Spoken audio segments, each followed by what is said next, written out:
Жакында эле клуб ОССРП жана Темиров Лайф Райымбек Матраимов, анын өнөктөшү Хабибулла Абдукадыр жана ал экөөнүн президенттин командасына абдан жакын адамдар менен орток кызыкчылыктары жөнүндө иликтөөсүн чыгарган. Матраимов маалыматтык майданга кайтып келери менен жаңылыктардын алдына аны колдоп комментарий жазган фейк аккаунттар да жанданды. Аны биздин окурмандар менен көрөрмандар да байкап, алар дагы ошол фейктердин чабуулуна кабылды.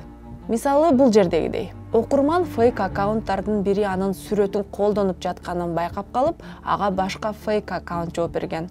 Бул фейк сүрөтүмдү алып алышкан экен деп нааразы болгон колдонуучуга гейсиң дегенден башка жооп тапканга жараган эмес. Көрсө нааразылардын сексуалдык ориентациясын ушинтип эле аныктап койсо болот экен. Эмесе бул эки аккаунтту жакшылап карап көрөлү. Аккаунттун өзү жабык, бир дагы публикациясы жок.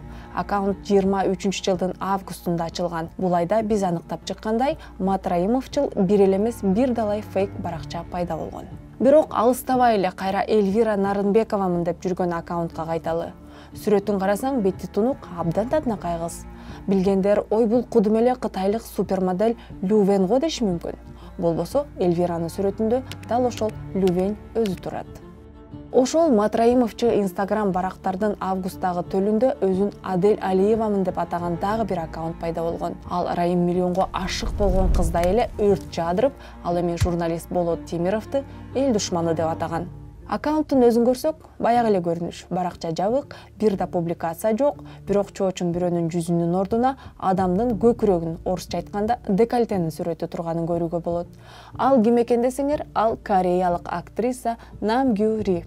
Августта пайда болгон аккаунттардын арасында коррупция боюнча күнөөсүн мойнуна алган Матраимовго бакыт каалаган Арстан Нурсултанов деген да бар. Счастья, здоровья. Счастья, здоровья. Счастья, здоровья. Арстан. Аватаркасын карай келгенде Иван Федорович Крузенштерн эске түшөт. Бирок ал человек пароход эмей эле автоунаа сымал адам. Бул профилде андан башка сүрөт жок.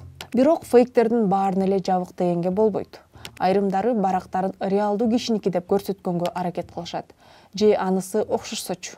Алар барактарын шаблон менен колдонушат. Дайыма адашышат. Бирок анткени менен комментарийлерде бирин-бирин мактаганды унутушпайт. Мисалы профилинин баяндамасында спорт бул өмүр деп жазып алган Сатаров дегенин алсак. Профили азыр адаттагыдай эле жабык, бирок бир аз убакыт мурда эки сүрөт чыгарганын көрсөк болот. Эки сүрөттөн тең андагы адамдын жүзүн көрө албайсың. Бирок бул сүрөттөр комментарийлерде абдан чоң алкыш топтогон. Өрттөр, жүрөкчөлөр жана кол чабуулар коюлган. Тим эле атайын тандалгандай тамга жана сан аралаш никтер комментарийлеген. Мисалы булар. Болгондо да бул жердеги эки комментарийди бир тукумдан чыккан эгиздер Зарипбек менен Кубиш жазган. Же болбосо бул аватарга жакшы көрүнбөгөн бир эле сүрөттү адашып коюп алган эки фейк аккаунт. Эки аккаунт тең 2021-жылдын июль айында пайда болгон. Экөөндө тең публикациялар жок эсе. Экөөндө тең катталуучулардын саны аз, а бирок башка аккаунттарга көп катталган. Фейк аккаунттар көп учурда ылгабай эле ар кимге туш келди каттала беришет. Аларга да башкалар жооп кылып катталып калабы деген үмүттө окшойт. Ошону менен барактары реалдуу адамдын аккаунтуна окшоп калат деп ойлошот. Коёндой окшош сүрөттөрү менен Сатаровдун башка комментаторлору да мактаналат. Алардын бири Нуриза. Барагында далысынан тартылган өспүрүм кыздын сүрөтү турат. Ушул эле сүрөттөр Бермет Эрмекова деген дагы бир башка фейк аккаунтта да турат. Аккаунттарда окшош сүрөттөр эле эмес, профилдин баяндамасындагы жүрөкчөлөр, аз сандагы катталуучулар жана башка аккаунттарга көп сандагы катталуулар да бириктирип турат. Бул эки аккаунт тең 21-жылдын июль айында ачылган. Эки башка баракчадагы окшош сүрөттөр чанда кездешет. Сатаровдун сүрөтүнө комментарий калтырган дагы эки аккаунтту көрүңүз. Бардык жагынан Сатаровдун өзүнүн кесиптештерине окшош. Экөө тең 21-жылдын июль айында ачылган. Эки баракта тең бир эле сүрөт кайталанат. Гүл кармаган кыздын сүрөтү. Ошол эле учурда Саламатай деген кыздыкы делген бул аккаунттардын бири Матраимовго атасына каалоо айткандай эле амандык тилейт. Мисалы мында коррупционерди Райым аке деп ага амандык каалаган. Демек, фейк аккаунттар корей, якут жана казак артисттери менен модельдердин сүрөттөрүн уурдапканда тим болбостон, аккаунттарында коюндай окшош сүрөттөрдү колдонуп, бири-бирине машырлана лайк коюп, комментарий жазышат. Эч ким көрбөй билбей кала тургансып. Ой, соц түйүндөрдө мынча жайнатып фейк аккаунт ачуунун эмне кереги бар дешиңиз мүмкүн. Анын себеби да бар. 2019-жылы Райымбек Матраимов менен Хабибулла Абдукадырга арналган кыргыз бажысындагы коррупцияны жана аткезчилик жөнүндө биринчи иликтөөлөр чыкканда, ошол эле фейк аккаунттар Матраимов менен Абдукадырдын кадыр баркын активдүү коргошкон. Алар журналисттерди каргап шилеп, Матраимовду көкөлөтө мактап, иликтөө далилсиз деп жазышкан.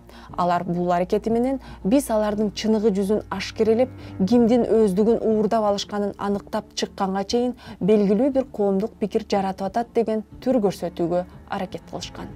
Фейктер пропагандистик машинанын бир бөлүгү болгон.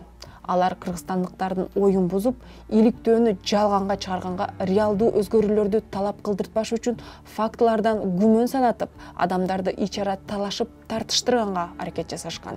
Биздин окурмандардын көбү ошол кезде эле фейктерди чыныгы адамдардан айырбаштап, аларды күлкүгө алып калышкан. Кийин жыйынтыгы жокко чыккан 2020-жылдагы парламенттик шайлоонун алдында фейктер Матраимовдун өзүн да, аны менен байланышы бар Мекеним Кыргызстан партиясында тынбай мактап жакташкан. Андан кийин ошол эле аккаунттар Facebook'та Матраимовду колдоо жана азаттыкты жабууну талап кылган тайпаларды иштетишкен. Албетте, интернет колдонуучуларынын арасында белгилүү бир кадыр баркка ээ болуу үчүн фейк аккаунттардын жардамын жалгыз эле Матраимов колдонбойт.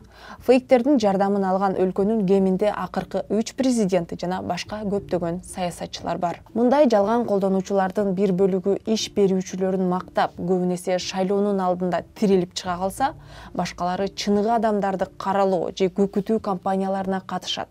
Же реалдуу адамдын өздүгүн уурдап, алардын атынан жалган маалымат таратып, агрессивдүү комментарийлерди жазышат. Ал эми эгер сиздин сүрөттү коюп, аты жөнүңүздү урду сокту жазып алган фейк агрессивдүү комментарийлери жана жарыялары менен укук коргоо органдарынын көзүнө урунса, эмне болот? Жазалана турган киши тек гана сиз болосуз. Мындай жагдай буга чейин болгон. Эгерде кимдир бирөө соц тармактарда сиздин сүрөтүңүздү алып, сиздин атыңыздан аккаунт ачып алганын көрүп калсаңыз, дароо соц тармактын администрациясына даттаныңыз. Досторуңуздан да анын үстүнөн даттанууну сураныңыз.